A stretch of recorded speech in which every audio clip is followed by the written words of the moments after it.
मैं डॉक्टर आनंद प्रदीक्षित। ईश्वर की महिमा अपरंपार है।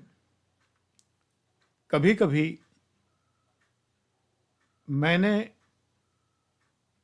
ऐसे अनुभव लिए हैं जीवन में कि मुझे स्वयं आश्चर्य होता है कि ऐसा कैसे हुआ। मेरे विवाह में जन्म कुंडली नहीं बनी थी, मेरी बनी नहीं थी, तो मिलान भी नहीं हुआ। ईश्वर की कृपा है, 50 साल हो गए, बहुत अच्छे से सब कुछ ठीक है। हम लोगों को कभी जन्म कुंडली की आवश्यकता ही नहीं पड़ी। थोड़े में खुश रहने वाले, ज़्यादा की तमन्ना नहीं, अधिक का लालच नहीं, किसी से ईर्ष्या नहीं, किसी से बैर नहीं, किसी से द्वेष नहीं, सबका भला चाहना, जो हमें पसंद ना करे उसे अपने जीवन से निकाल फेंकना। एग्जैक्टली हम उसको ज़बरदस्ती ढोते नहीं हैं कभी भी। हम का मतलब मैं, मेरा परिवार, सब दूध में मक्खी की तरह फेंक देते हैं, खुश रहते हैं। बात यह है कि उन लोगों को जो हमें पसंद नहीं करते या जिन्हें हम पसंद नहीं करते, उन्हें जीवन में जोड़े रखने से बेटा कोई लाभ नहीं। हटाइए, अवॉइड करिए।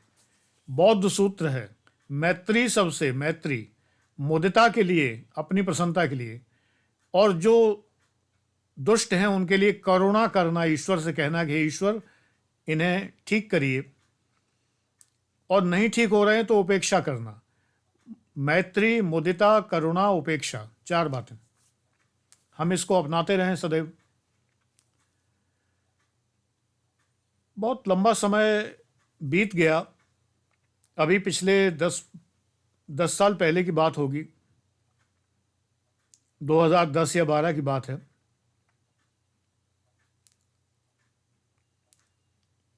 मेरे फूफा जी जो संत प्रवृत्ति के व्यक्ति थे, अब तो इस संसार में नहीं हैं, घुमंतु संत थे, गेरुआ वस्त्र धारण करते थे, रुद्राक्ष पहनते थे, केवल भजन करते थे, और उनके संपर्क में बहुत से पुरोहित, पंडित वगैरह सभी थे। यदा कदा रमता जोगी हमारे यहाँ आते थे, हम लोग उनका उचित आदर सत्कार करते थे, आदर सत्कार।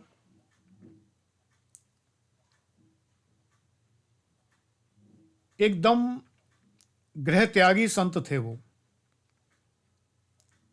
तो 2012 की लगभग की बात होगी। वो 3-4 पंडितों के साथ में हमारे घर आए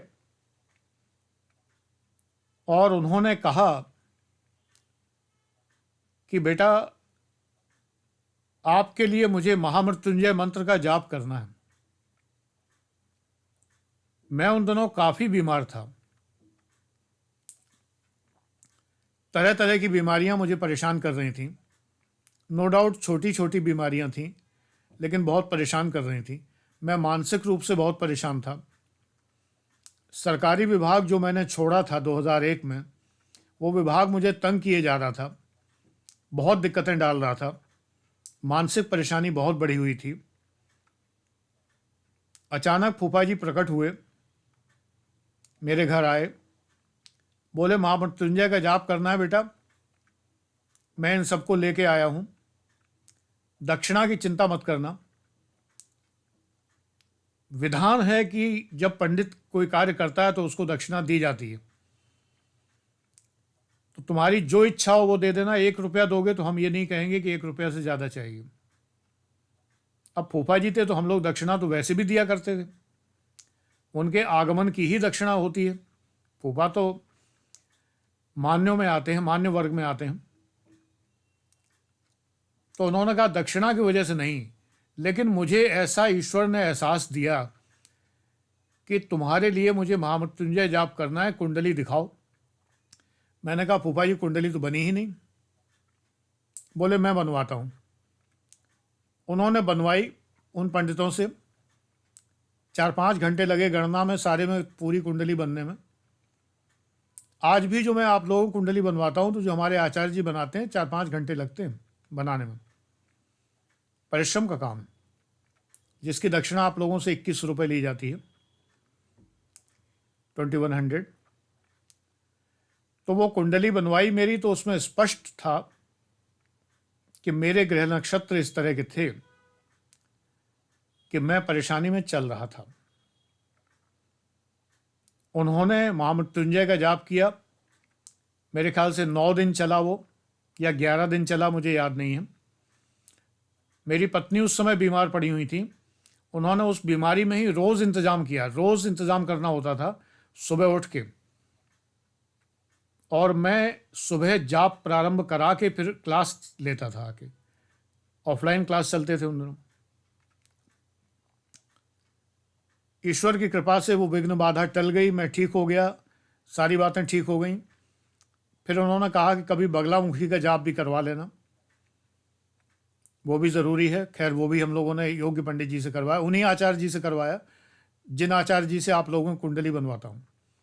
बगलामुखी देवी का जाप उन्हीं आचार्य जी से करवाया।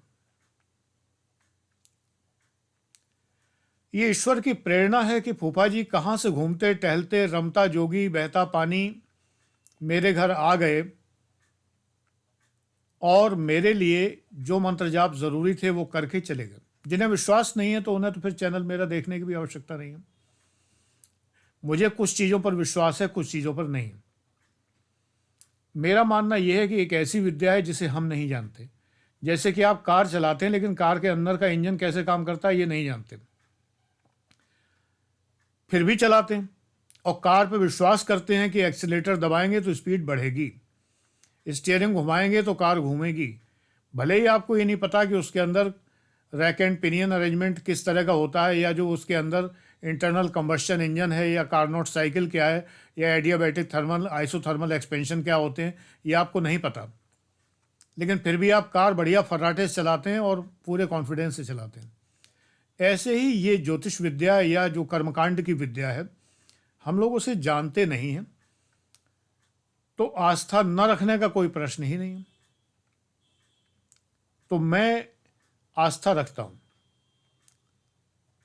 कुछ चीज़ों पर मुझे आस्था नहीं, जो ज्योतिषी लोग भरमाते हैं, जो झूठ बोलते हैं, वो बातें मैं नहीं मानता। कि जैसे मनचाहा प्यार कब तक मिलेगा, अब पता नहीं 4 प्यार दिखाई दे रहे हैं आपके, हमें तो आपके हाथ में मनचाहा कौन सा है मुझे क्या पता। आईएएस बनेंगे कि नहीं बनेंगे, हाथ में आईएएस की कोई रेखा नहीं होती।